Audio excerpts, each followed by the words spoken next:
Assalamualaikum warahmatullahi wabarakatuh.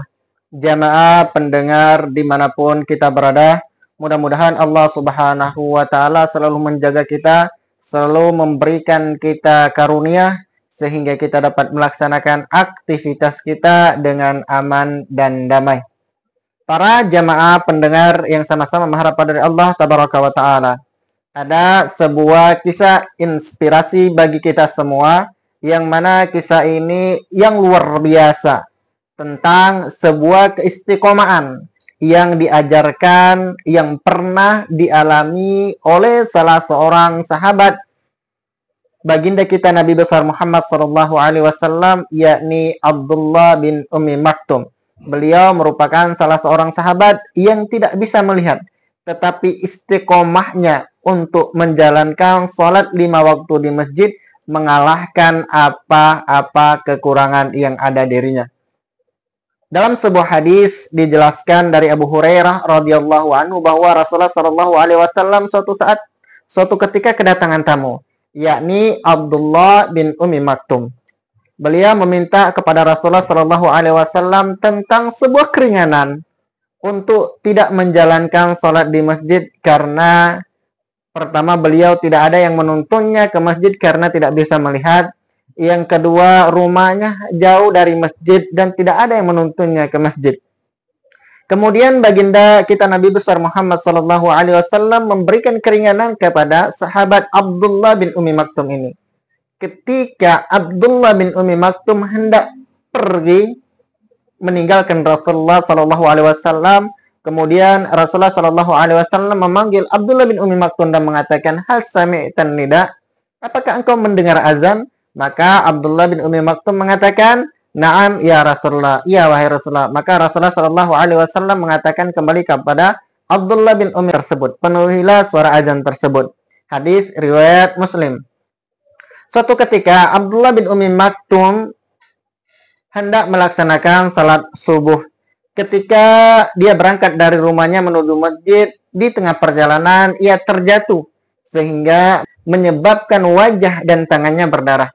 Tetapi dengan rasa sakit yang dialami dengan berdarah tangan dan juga berdarah mukanya tidak menghalangi dia, tidak menjadikan hujahnya untuk tidak sholat di masjid.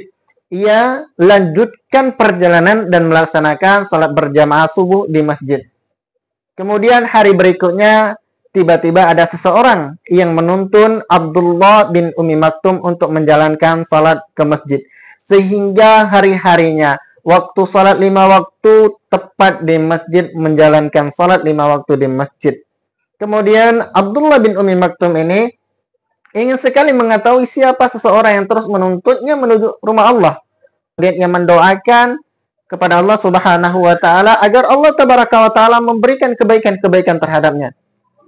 Kemudian ia mengatakan, Abdullah bin Ummi Maktum ini mengatakan kepada seorang itu, wahai anak muda, siapakah namamu sehingga saya bisa mendoakan kamu kepada Allah Subhanahu wa Ta'ala agar Allah Subhanahu wa Ta'ala memberikan kebaikan-kebaikan terhadap kebaikan-kebaikan yang engkau berikan kepada saya. Lantas apa jawab anak muda ini? Yang mengatakan, kamu tidak usah perlu tahu nama saya, tidak usah mendoakan saya, yang penting kamu bisa sholat aman dan damai. Kemudian setelah mendengar ucapan anak muda tersebut, Abdullah bin Ummi Maktum pun mengatakan, kalau begitu mulai dari saat ini, di jam ini, di detik ini, kamu tidak usah menemani saya lagi untuk menuntun saya lagi untuk menjalankan salat di masjid.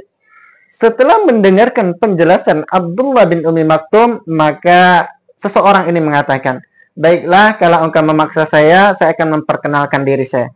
Perkenalkan, saya merupakan salah seorang iblis yang diutus untuk menggodamu. Lantas Abdullah bin Ummi Maktum ini pun terkejut mendengar ucapan anak muda ini. Ia berpikir, ini iblis tugasnya untuk menyesatkan manusia. Tugasnya untuk agar manusia tidak menjalankan sholat di masjid. Agar manusia bisa tidur terlelap dan tidak menjalankan salat subuh. Hari-hari terus, kok ini beda katanya. Kok ini beda? Tugasnya iblis itu menyesatkan, bukan menuntun saya ke masjid. Kemudian Anak muda ini mengatakan, tahukah engkau, wahai Abdullah bin Umi Maktum, beberapa hari yang lalu engkau pergi salat menuju masjid. Tiba-tiba engkau di perjalanan engkau terjatuh yang menyebabkan tangan dan mukamu berdarah. Kemudian rasa sakit yang engkau alami tidak mengalahkan tekad dan keinginan kamu untuk salat di masjid. Makanya saya akan menuntun kamu. Ketika engkau menjalankan salat 5 waktu di masjid, maka Allah Tabaraka wa Ta'ala waktu itu memberikan rahmat terhadapmu dan mengampuni separuh dosamu. Lantas ketika saya tidak menuntunmu menuju rumah Allah, kemudian engkau jatuh dan mukamu berdarah, kembali berdarah, kemudian tanganmu berdarah, lantas Allah Subhanahu wa Ta'ala memberikan rahmat terbaiknya untukmu, kemudian mengampuni dosamu. Lantas yang menjadi pertanyaannya, bagaimana tugas saya selama ini? Hanya sia-sia. Maka mendengar perkataan iblis ini, Abdullah bin Umi Maktum pun tersenyum, bahagia, kemudian gairahnya, kekuatannya, istiqomahnya untuk menjalankan salat di masjid ditingkatkan kembali. Masya Allah. Ayo ikhwani fillah, dimanapun kita berada, sekarang kita tanyakan pada diri kita pribadi. Jangan tanyakan sama orang lain. Jangan tanyakan kepada tetangga. Jangan tanyakan kepada yang lain dan lain sebagainya. Tanyakan terlebih dahulu terhadap diri kita sendiri. Allah Tabaraka wa Ta'ala berikan kita kesehatan. Allah berikan kita mata dengan mudah melihat. Allah berikan kita segala fasilitas-fasilitas. Allah berikan kita kendaraan. Allah berikan kita, mungkin rumah kita dekat dengan masjid. Tetapi hati kita, ya, ketika mendengar azan, banyak di antara kita yang masih mengabaikannya. Bahkan ada yang sholat di rumah dan terus menunda-nunda sholatnya.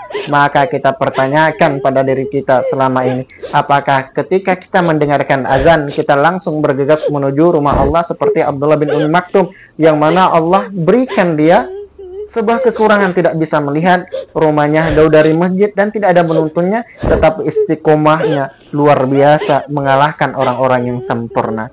Mudah-mudahan kita senantiasa Allah berikan keistiqomahan untuk menjalankan sholat 5 waktu di masjid-masjid terdekat yang di rumah kita. Demikian dapat kami sampaikan, mudah-mudahan dapat bermanfaat bagi kita semua. Akhiru da'wana wabillahi taufiq wal hidayah. Wassalamualaikum warahmatullahi wabarakatuh.